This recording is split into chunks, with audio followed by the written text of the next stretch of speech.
Bonsoir à tous, il est 20h30 et le quorum étant atteint, je vais pouvoir ouvrir la séance du conseil municipal. Je vous informe que... Pardonnez-moi, allumez. Pardon, j'ai commencé la séance. Donc, vous informer simplement... que M. Abadi a donné procuration à M. Sarrazin, M. Legodec à M. Faro, Mme Boson à Mme Bajon, Mme Roger à Mme Pérez, M. Michelon à M. Paul. Et je vais désigner comme secrétaire de séance M. Patrick Roucault. J'indique aussi par ailleurs qu'il n'y a pas de questions diverses du groupe d'opposition. Et vous informez aussi que pour chaque délibération du compte administratif et du vote du budget, une feuille de signature vous sera distribuée, passera pour que chaque membre du conseil municipal présent puisse la signer. Et ceux qui ont une procuration la signeront 2 fois. Voilà, donc nous sommes réunis ce soir pour voter les budgets de l'année 2023.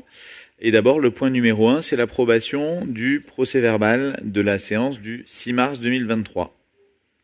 Est-ce qu'il y a des remarques? Est-ce qu'il y a des oppositions? Des abstentions? Merci beaucoup.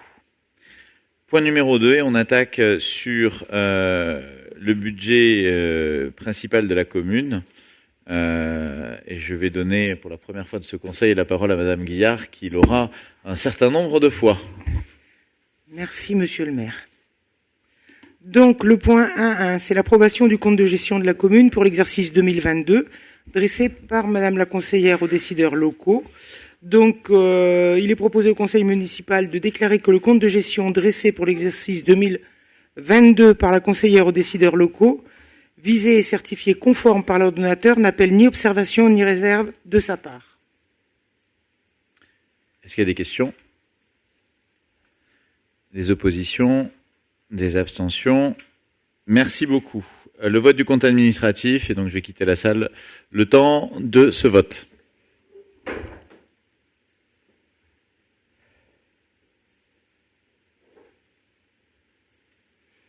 Donc, projet de délibération, point 1, 1.2.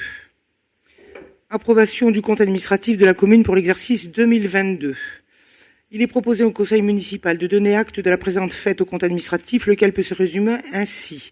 Section de fonctionnement, résultat définitif 579 579,88 €.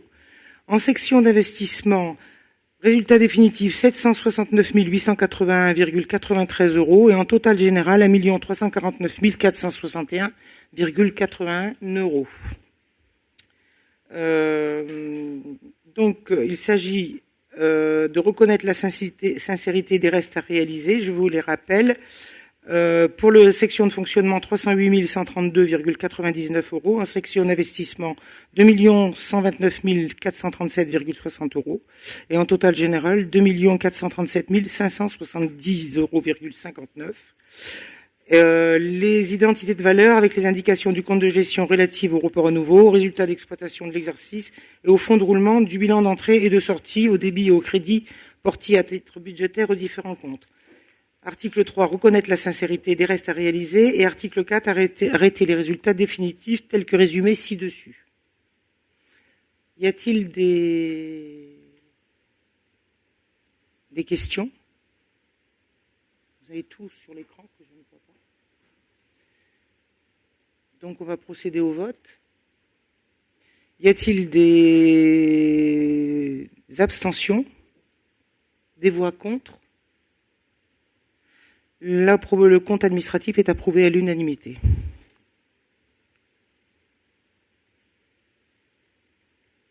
C'est quoi ça?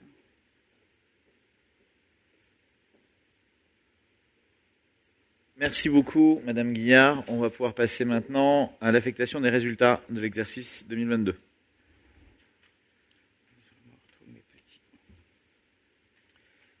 Alors, point numéro 1, point 3, constatation et affectation des résultats de la commune. Donc, pour la section d'investissement, excédent cumulé avec le reste à réaliser pour un montant de 769 881,93 €.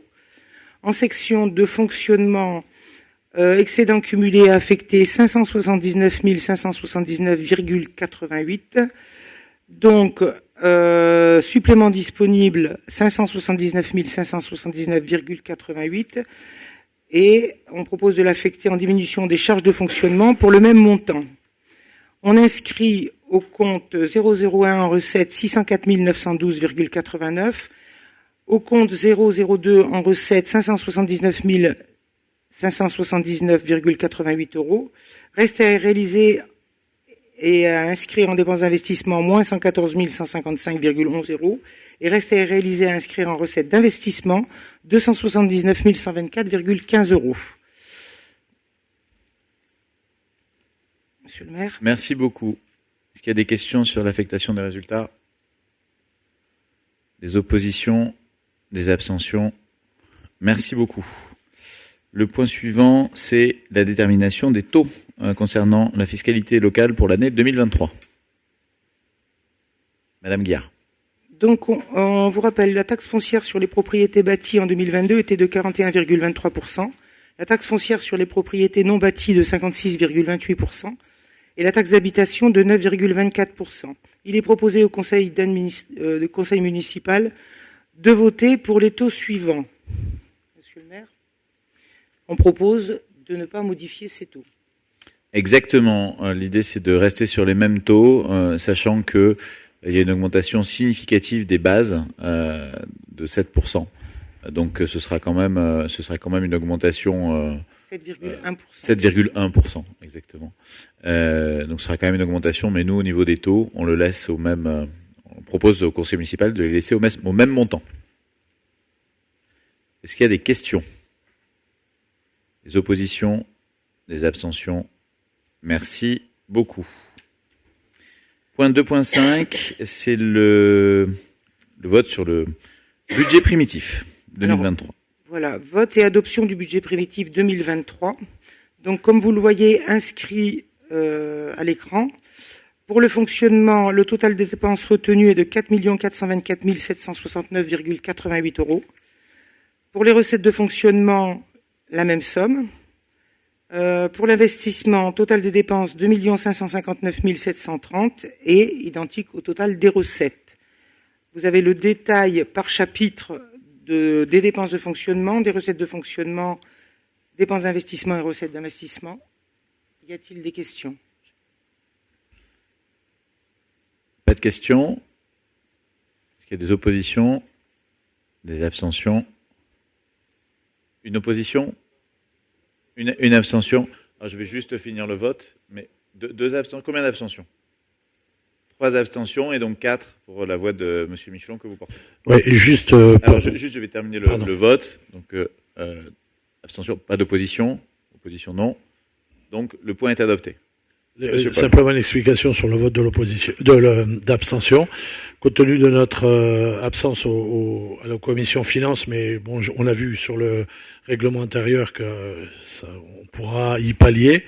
On ne se prononce pas sur quelque chose qu'on connaît pas, donc qu'on connaît pas, dont on n'a pas pu travailler en amont, puisque les collègues prévus à la commission de finances n'ont pas pu s'y rendre, donc ça se reproduira plus. Bon, ben, très bien, c'est noté. Merci de cette explication. Le point 2.6 sur l'application de la fongibilité des crédits. Madame Guillard.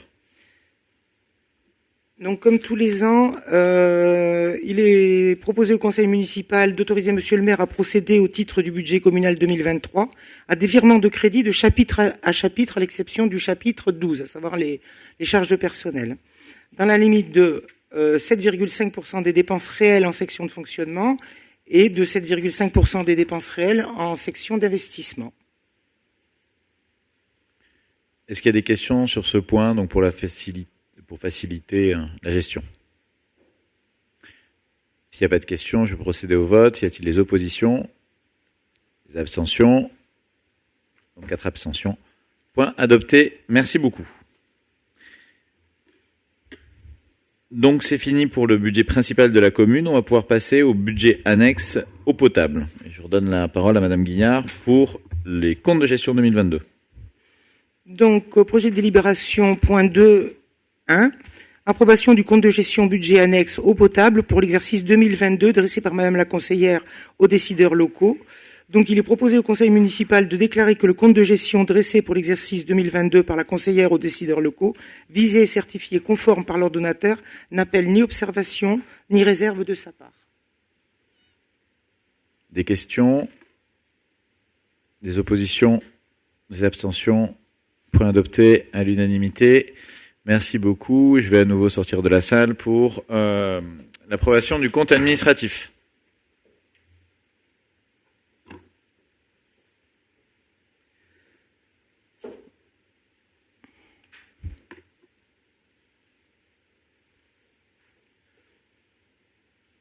Projet de délibération, point 2.2. Approbation du compte administratif budget annexe de l'eau potable pour l'exercice 2022. Il est proposé au conseil municipal de donner acte de la présente, faite au compte administratif, lesquels peut se résumer ainsi. Donc, sur la section de fonctionnement, résultat de l'exercice 69 748, résultat antérieur reporté 173 648,77, ce qui donne un résultat définitif en section de fonctionnement de 243 396,92 euros. En section d'investissement, un résultat d'exercice de moins 19 840,03 euros, un résultat antérieur reporté de moins 66 137,23 euros, ce qui donne un résultat de clôture de 85 977,26.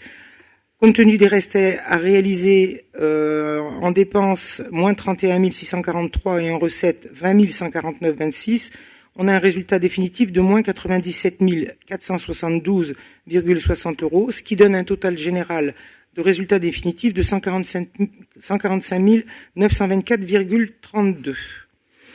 Donc, il est proposé au conseil municipal de reconnaître la sincérité de ces restes à réaliser et d'arrêter les résultats définitifs tels que résumés ci-dessus. Y a-t-il des questions? Donc on va procéder au vote. Y a-t-il des oppositions? Des abstentions? Donc le compte administratif du budget annexe de l'eau potable est approuvé à l'unanimité.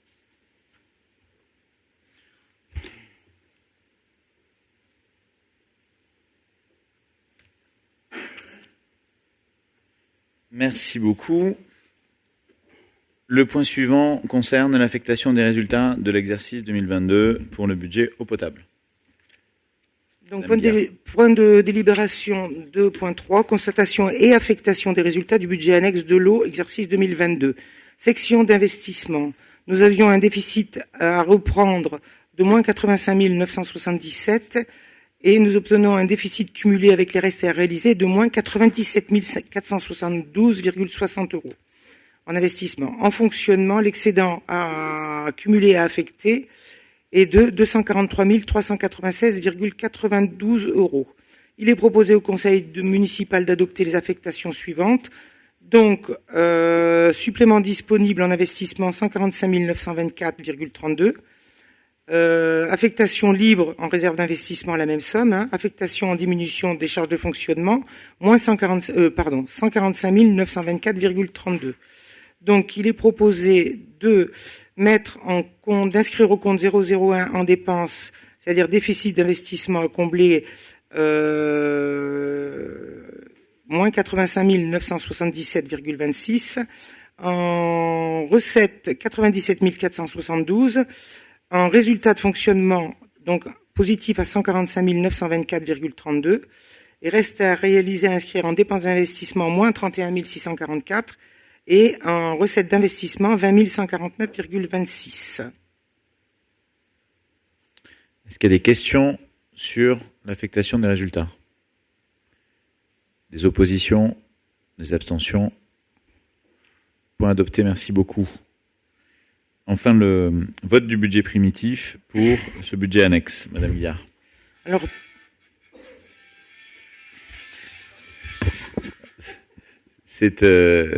effectivement, c'est un budget qui va rester, qui est pas si rock'n'roll que ça en fait, mais très bien.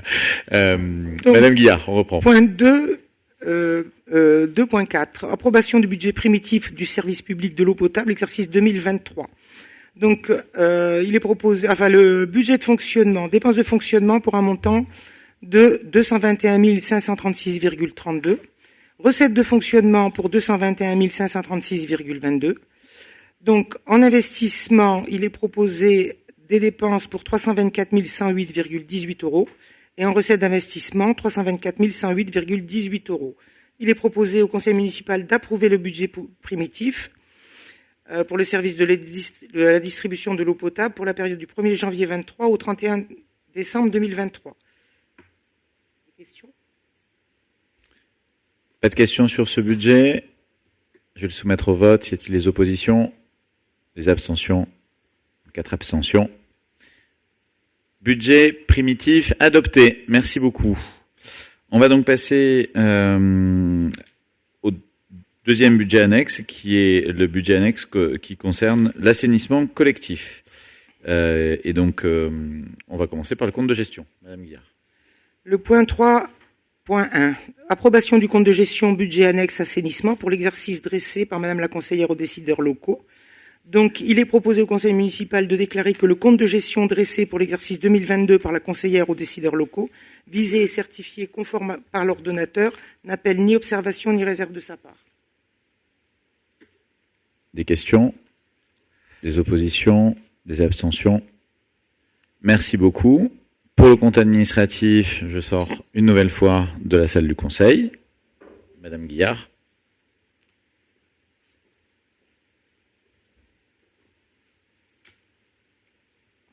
Alors, projet de délibération 3.2, approbation du compte administratif budget annexe assainissement pour l'exercice 2022.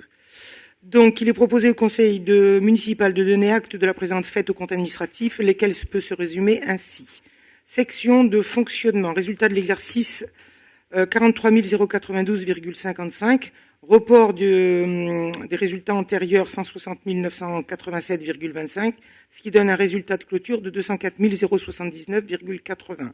Pour la section investissement, résultat de l'exercice 408 850,20, résultat antérieur reporté 987 066,60 euros, résultat de clôture 1 395 916,80 euros. Compte tenu des restes à réaliser en dépenses et en recettes, le résultat définitif en section d'investissement sont de moins 84 824,37 euros, ce qui donne un total général de ce budget annexe de 119 255 moins 43. Donc, il est proposé de reconnaître la sincérité des restes à réaliser et d'arrêter les résultats définitifs tels que résumés ci-dessus. Y a-t-il des questions? On va procéder au vote. Y a-t-il des oppositions? Des abstentions? Le compte administratif budget annexe assainissement est adopté à l'unanimité. Merci.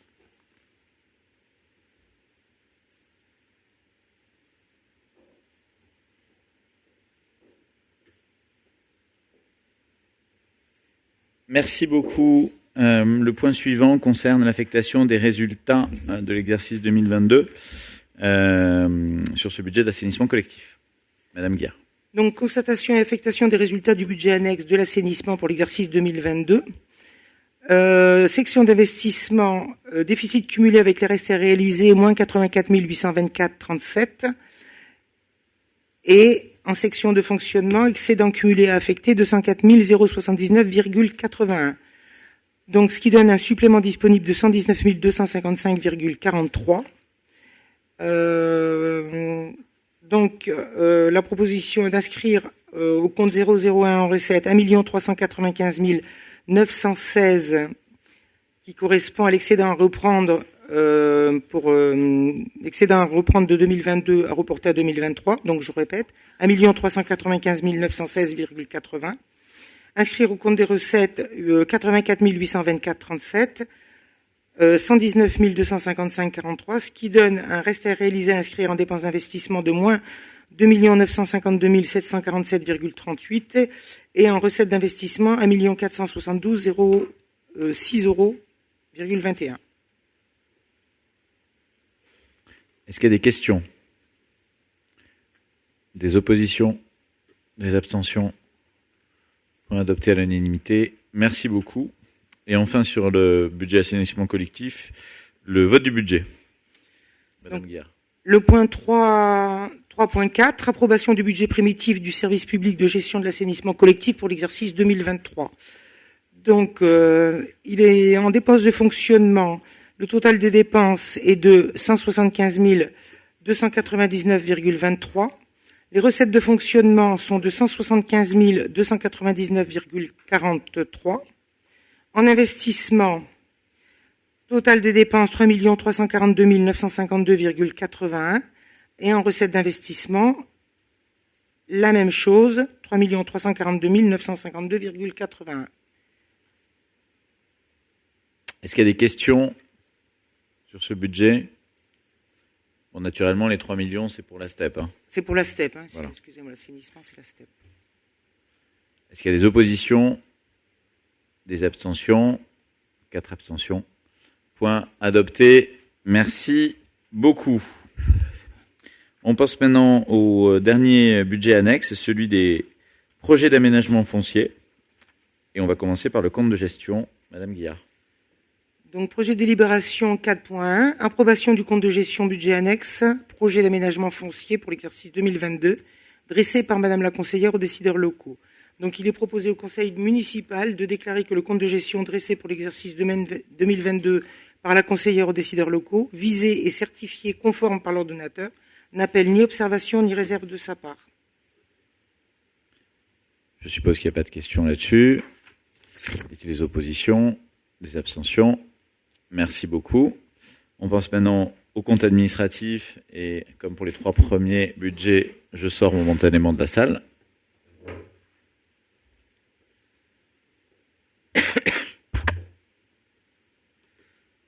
Donc, projet de délibération 4.2, approbation du compte administratif budget annexe projet d'aménagement foncier pour l'exercice 2022.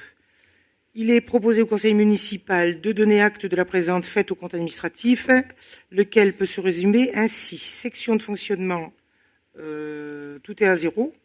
Section d'investissement, résultat de l'exercice, moins 142 941,40 €. Résultat de clôture, la même somme, 142 941,40 €. Les restes à réaliser sont de moins 533 669,28, ce qui donne un résultat définitif en section d'investissement de 676 610,68 €. Et un total général de moins 676 610,68 €. Donc, il est proposé au conseil municipal de reconnaître la sincérité des restes à réaliser et d'arrêter les résultats tels que résumés ci-dessus. Y a-t-il des questions? On va procéder au vote. Y a-t-il des abstentions? Des voix contre? Donc, le compte administratif budget annexe est adopté à l'unanimité. Merci.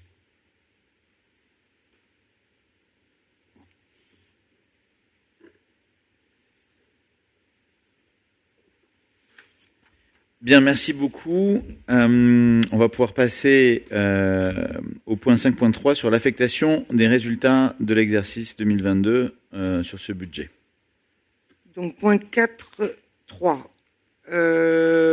Constatation et affectation des résultats du budget annexe projet d'aménagement foncier pour l'exercice 2022. Section d'investissement. Déficit cumulé avec les restes à réaliser pour un montant de moins 676 610,68 €. En section de fonctionnement, rien.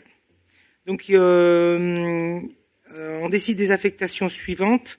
Inscrire au compte 001 en dépenses, moins 142 941,40 et en section d'investissement, moins 533 669,28 €.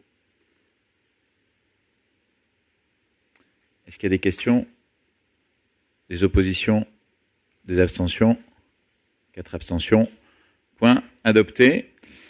Et enfin, enfin non pas enfin, le vote du budget primitif, avant-dernier point, le vote du budget primitif 2023 sur le budget annexe. Madame Guillard. Donc point 4.4, approbation du budget primitif pour les projets d'aménagement foncier. En investissement, donc vous avez un total des dépenses de 3 456 610,68 € qui se décompose en frais d'études, terrain nu, terrain bâti, construction en cours et déficit reporté. En section d'investissement, des subventions notifiées pour 115 000 € et une ligne d'emprunt pour 3 341 610,68 €. Donc, il est proposé au Conseil d'approuver le budget annexe 6 juin. Alors, je vous rappelle quand même la séance du 6 mars où on avait donné état complet des subventions qui étaient actuellement en demande. Est-ce qu'il y a des questions? Je vais donc soumettre ce budget au vote. Y a-t-il des oppositions? Des abstentions? 4 abstentions. Et donc le budget est adopté. Merci beaucoup. Dernier point sur la partie budgétaire, la fongibilité des crédits pour ce budget. Madame Guillard. Voilà. Le conseil municipal doit décider des taux de fongibilité accordés au maire annuellement à l'occasion du vote du budget. Donc, il est proposé au conseil municipal d'autoriser monsieur le maire à procéder au titre du budget annexe pour la gestion des projets d'aménagement foncier 2023 à des virements de crédits de chapitre à chapitre à l'exclusion des crédits relatifs aux dépenses de personnel dans la limite de 7,5% des dépenses réelles en section de fonctionnement et de 7,5% de dépenses réelles en section d'investissement. Des questions?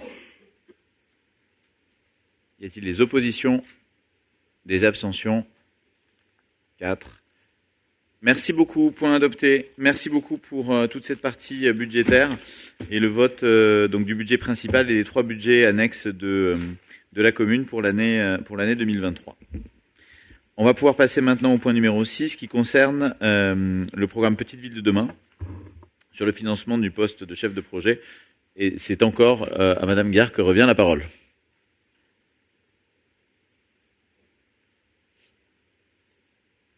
Mais je peux d'ores et déjà dire qu'il s'agit de renouveler le financement de notre chef de projet, voilà. Le financement annuel pour obtenir des subventions intéressantes qui nous permettent de financer ce poste. Mais allez-y, Madame Guillard. Donc effectivement, financement annuel du poste du chef de projet pour les petites villes de demain. Donc il est proposé en termes de financement, puisqu'il est pris à 75% annuellement par l'État, pour 41 332 €, et en autofinancement de la commune, 13 778, donc à hauteur de 25%. Donc il est proposé au conseil municipal d'approuver le plan de financement et d'autoriser monsieur le maire à signer tous les actes ou documents pour accomplir toutes les formalités. Merci beaucoup. Je pense qu'il n'y a pas de questions, mais s'il y en a, non, c'est comme l'année dernière. Donc il n'y a pas de sujet. Y a-t-il des oppositions? Des abstentions? Merci beaucoup. Le point 7 concerne une question d'occupation du domaine public sur la question des redevances pour l'installation des food trucks. Et je donne la parole à Monsieur Bullet. Il est proposé au conseil municipal de délibérer pour proposer des nouveaux tarifs concernant l'occupation du domaine public pour l'installation de food trucks sur la commune. Ces tarifs se veulent dégressifs pour permettre de pérenniser les commerçants souhaitant installer leur food truck. Les tarifs proposés sont les suivants. 10 € par jour, 50 € par semaine, 100 € par mois, 500 € par semestre et 800 € par an. Merci beaucoup. Donc l'idée de pouvoir à la fois proposer un tarif dégressif et attractif et également sur des périodes jusque plus petites, c'est-à-dire même quotidiennes pour ceux qui voudraient faire des tests. Voilà un petit peu. Ces tarifs comprennent l'électricité et on verra si on les fait évoluer après un retour d'expérience l'année prochaine ou dans 2 ans. Est-ce qu'il y a des questions? Oui. Madame Larmitou, Alors, allez-y. vous avez en partie abordé le thème de la question. Effectivement, au regard du coût énergétique actuel, 10 euros par jour nous semble quand même une faible somme, voire une somme symbolique. Mais effectivement, aujourd'hui, nous n'avons pas d'idée précise sur la consommation réelle. Cela étant, je pense que là, on prévoit petit. Voilà. Alors, oui, on s'est posé la question. Il faudra voir concrètement, essayer de mesurer combien ça nous a coûté. C'est pour ça que je dis un retour sur l'expérience. Parce que, par exemple, ça poserait, si on faisait payer l'électricité, ça poserait la question des commerçants non sédentaires du marché qui utilisent l'électricité et à qui on ne fait pas payer une consommation directe. Donc, il faudrait se doter d'outils pour mesurer individuellement la consommation. Donc, c'est aussi peut-être assez difficile. Comment on a élaboré ces tarifs? C'est parce que le prix actuel, c'est 100 euros par mois. Et donc, pour que ce soit dégressif à mesure du temps, on a fait dégressif quand on prend plus d'un mois et un peu plus proportionnellement quand on prend moins. Voilà. Peut-être qu'on aura l'occasion d'en rediscuter dans 1 ou 2 ans après retour d'expérience, mais on espère qu'en tout cas, ça fera venir d'autres commerçants. Oui, Monsieur Paul. Oui, parce qu'il faut quand même faire attention avec les commerçants sédentaires qui font de la restauration type Taco, Senko, là, de façon à ce que ça vienne pas non plus, parce qu'eux, ils ont des charges qui sont quand même plus importantes que ça. Il faut que ce soit une offre différente, mais qu'elle soit pas trop concurrentielle afin de les mettre ceux qui, eux, vivent là toute l'année, ils font vivre toute l'année, se retrouvent en péril. Enfin, vous voyez ce que je veux dire. Alors évidemment, et même pas que on a été sensibilisé, enfin j'ai été sensibilisé sur ce sujet, y compris par des restaurants plus traditionnels. Voilà, donc on essaie de trouver un équilibre. S'il faut à l'avenir augmenter ces tarifs, je n'hésiterai pas à le soumettre au vote du conseil municipal. Enfin, avant de parler de l'année prochaine, on va peut-être voter cela. S'il n'y a plus de questions, je vais soumettre au vote. Est-ce qu'il y a des oppositions? Des abstentions? Point adopté. Merci beaucoup. Et enfin, le dernier point concerne une modification du règlement intérieur du conseil municipal. Donc, le groupe d'opposition nous a sollicité lors du dernier conseil pour leur permettre de pouvoir assister plus facilement aux différentes commissions, puisqu'ils sont moins nombreux que nous, enfin, que le groupe majoritaire, et donc pouvoir se remplacer. Et donc l'idée a été de pouvoir organiser le fait que des commissions puissent accueillir des suppléants aux membres des commissions.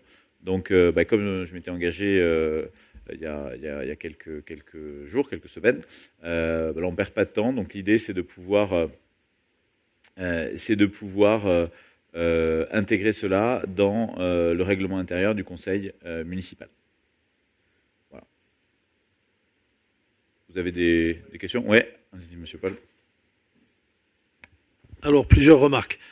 Tant qu'à refaire le règlement intérieur, il y a des petites choses qui mériteraient d'être réécrites, puisqu'il y a eu du copier-coller, mais notamment article 4, article L 2121-13-1, le directeur général des services. Maintenant, nous avons une directrice. Ce serait bien que partout, on mette le là, puisque comme ça, au moins, on est tranquille, mais au moins... alors à la fin, ça a été modifié. Dans les derniers textes, on a mis la directrice, mais au début, c'est le directeur. Donc si on pouvait uniformiser ça sur l'ensemble du document. Où est-ce que c'est écrit la directrice? Dans l'article 4, accès au dossier. Ouais. Et c'est écrit dans le deuxième paragraphe, le directeur général des services. Et vous l'avez en plus derrière, le paragraphe d'après, auprès du directeur général des services. Donc simplement, je trouve que c'est tant qu'à reformuler, autant le reformuler, le réécrire comme il faut, quoi. D'accord. Alors, Et à la fin, par contre, ça a été bien écrit. À la fin, dans le chapitre 6, chapitre 5, fin du chapitre 5, par écrit et transmise à la directrice générale des services. Donc là, c'est correct. Donc si ça peut être correct sur l'ensemble, tant qu'à réécrire, quoi, qu'on ne va pas revoter à chaque fois, quoi. J'ai des petits détails comme ça. Hein. Alors, je vous propose effectivement qu'on puisse uniformiser voir aussi ce que dit la langue française sur le sujet, parce que si on dit parce que si la donnée qu'on change de directrice ou de directeur de service ou qu'on prenne un directeur de service non genré, je sais pas ce qu'il faudrait écrire, et donc peut-être que quand on dit le directeur, ça veut dire que ce soit un homme ou une femme, voilà. Mais c'est à voir en tout cas ce que dit la langue, mais en tout cas on peut très bien mettre la directrice pour le moment, puisqu'effectivement nous avons une directrice générale des services. Et de même, c'est pareil pour le secrétaire de séance. Ça peut être la secrétaire de séance aussi. Donc, oui, mais là on va pas modifier le. En fait, je crois que la langue française, me semble-t-il, alors il y a l'écriture inclusive, mais avant l'écriture inclusive, je crois que quand on dit le secrétaire de séance, par exemple, c'est indépendamment du fait qu'il s'agisse d'un homme ou d'une femme. Alors après, j'ai des petites remarques sur autre chose. Tant qu'à revoter. Alors, tant qu'à y être, allons-y. Allez, allons-y. On a un réel problème, nous, par rapport aux jours francs et ouvrés, par rapport au positionnement des questions. La dernière fois, j'ai envoyé les questions au dernier moment, ça a été accepté. Elles ont été soumises et transcrites en conseil municipal. Sauf que là, sur le règlement intérieur, si vous voulez, quand on reçoit, nous, l'invitation, enfin la convocation le mardi soir en fin d'après-midi, on le reçoit le mardi soir, avec 2 jours francs ouvrés, ça nous laisse que le mercredi soir pour pouvoir travailler. Et si on veut travailler, déjà on n'est pas informé de quand sera le prochain conseil, donc on le découvre quand on reçoit la convoque, et après, nous, ça nous fait qu'un soir pour pouvoir travailler les documents, les machins, et poser les questions diverses. Donc c'est compliqué pour nous. Donc, on a regardé sur les textes, il y a des jurisprudences qui ont fait sauter cette date des 2 jours francs ouvrés, là. Et ouvrés. Donc, ce qu'on aimerait, c'est pouvoir nous laisser le week-end et la poser le lundi matin pour le lundi soir, les questions. Si ce sont des questions qui demandent trop de travail au niveau des services, on comprendra qu'elles ne soient pas traitées le soir même au conseil municipal, ça je veux bien l'entendre, et qu'on en parle au conseil municipal d'après. Mais nous laisser le temps de pouvoir travailler sur le conseil et sur les documents du conseil dans le week-end, qu'on puisse se voir ensemble, pour pouvoir soumettre les questions le lundi matin à l'ouverture des services pour le lundi. Parce que nous, sinon, c'est compliqué. Voilà, moi, ça me pose pas de problème. On peut amender le règlement dans ce sens-là. Et en notant, comme vous l'avez dit, qu'en cas de question qui demande un travail, une recherche des services, voilà. Il y aura peut-être pas de réponse du matin pour le soir. Non, mais voilà, mais si c'est juste des questions plus sur classiques, les questions, voilà. Comme les questions qu'on avait posées la dernière fois, oui. C'est des questions qui n'appellent pas un gros travail de recherche en amont, quoi. Alors ensuite. Très bien, ça on peut l'intégrer. Donc, à chaque fois, donc sur l'harmonisation de l'écriture directrice et sur la question des 2 jours ouvrés qu'il faudra formuler de telle sorte à ce que ça puisse être posé jusqu'au matin du conseil, par exemple. Ça, ouais. Voilà, jusqu'au matin du conseil. Je propose de les intégrer dans la délibération sur laquelle nous nous prononcerons. Enfin, on ne fera pas traîner jusqu'au matin. Si on a les questions avant, on les non, passera bien sûr, avant. Bien sûr. Et alors, je vais même vous dire autre chose, parce que alors ça, c'est pas une question de règlement, mais je propose aussi que quand on a une idée de la date du conseil municipal bien avant la convocation, qu'on puisse vous la transmettre. Oui, ce serait cool. Ensuite. C'est tellement cool que c'est même moi qui le propose. Ensuite, je voulais juste faire un petit rappel suite à la discussion que nous avions eue sur une phrase qui avait été donnée dans la bouche de Yves Michelon, qui pour nous n'a jamais été prononcée. On avait eu un débat sur le secrétaire de séance. Sur l'article 12, il y est bien marqué que le secrétaire de séance, ou la secrétaire de séance, il contrôle l'élaboration du PV. Donc en fait, on vous avait posé la question, le secrétaire de séance, on avait dit qu'il l'avait même pas relu, puisque de toute façon c'est les services, bon voilà. Je pense qu'il y a un travail quand même, surtout quand il y a un problème, quand c'est un fonctionnement, quand c'est des conseils comme aujourd'hui où il n'y a pas de discussion houleuse. Je pense pas qu'il y aura de problème sur la transcription, mais par contre, quand il y a des interprétations comme ça, moi je trouve que le secrétaire de séance a son rôle et c'est marqué dans le PV. C'est juste un petit rappel. Alors, oui, c'est vrai, mais on s'est peut-être mal fait comprendre. L'idée, c'était de dire que c'était pas le secrétaire de séance ou un élu qui avait téléguidé le compte rendu. C'était dans ce sens-là. Mais effectivement, le secrétaire de séance a posé sa signature. En tout cas, je sais pas, il faut voir sur le document, mais il aurait dû le faire, ou voilà, comme c'est le cas sur les comptes rendus aujourd'hui. Mais c'est pas la façon. On expliquait que la façon dont les comptes rendus sont faits, ils sont pas faits par les élus qui soufflent derrière les services pour voilà. Mais ça, on l'avait entendu. Ça. Voilà. Ensuite, article 13. Il y a marqué un emplacement spécial est réservé aux représentants de la presse. Quand ils sont là, ils sont dans le public. Ça, on peut l'enlever, puisque si on le fait pas, ou si on le fait, on a un règlement intérieur, normalement, on doit s'y tenir, quoi. Donc, je sais pas comment, si on peut l'enlever. Je crois pas que ce soit obligé, ça. Alors, effectivement, mais nous avons connu une époque où les conseils municipaux faisaient venir plus de public, ne font venir aujourd'hui. Je crois que c'est peu de le dire. Mais bon, on n'est pas à l'abri de voir une autre époque, de connaître une autre époque où il y aura beaucoup de public, et à ce moment-là, on ne manquera pas de réserver un espace pour la presse, de manière à ce que la presse puisse bien noter. Donc aujourd'hui, ça coûte pas grand-chose de le laisser, et on ne sait jamais. Peut-être que pour nous ou pour nos successeurs, ce sera bienvenu. Je crois que c'est... Ah non, c'est pas tout. Il reste une dernière chose. Tant qu'on a les amendements, le bulletin d'information générale, on avait, au départ, c'était, vous nous aviez donné une page, après on est passé à 1500 caractères. Est-ce qu'on pourrait pas repasser à une demi-page? On n'est pas sur le bulletin municipal. Voilà, c'était ça, mais voilà, donc je voulais qu'on en reparle si c'était possible. Tant qu'on est pour pas revenir après sur un règlement intérieur, et voilà. Donc c'était une proposition que vous faisiez. Ça nous permettrait, nous, par exemple, quand de mettre une photo ou de mettre sur une demi-page, alors qu'on peut pas sur une bande de 1500 caractères. Et ce sera tout.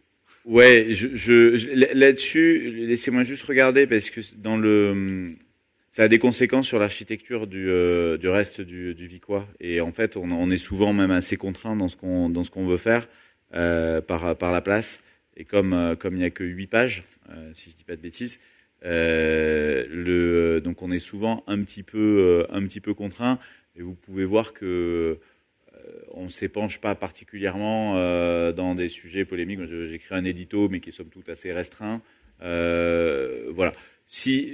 Moi, ce que je vous propose, c'est si à un moment vous voulez mettre une photo, on peut voir comment l'intégrer, et si à un moment vous avez besoin d'un peu plus de caractère, vous nous le donnez, enfin vous nous le demandez, etc. Parce que est-ce que vous aurez tous les 2 mois exactement une demi-page? Je pense qu'il vaut mieux, si on n'arrive pas à le faire informellement en bonne intelligence, reposez-moi la question au conseil municipal, mais sinon on essaiera de le faire comme ça. Donc donc la délibération avec 2 ajouts sur l'harmonisation du mot directrice. Et le second sur qu'est-ce qu'on a dit sur les jours, voilà, exactement, jusqu'au lundi, jusqu'au matin du conseil municipal, exactement, c'est ça. Je suppose qu'il n'y a plus de questions. Est-ce qu'il y a des oppositions, des abstentions? Point adopté, règlement intérieur modifié. Il ne me reste plus qu'à vous remercier pour ce conseil municipal, pour le vote du budget, et vous souhaiter une excellente soirée. Le conseil municipal est clos.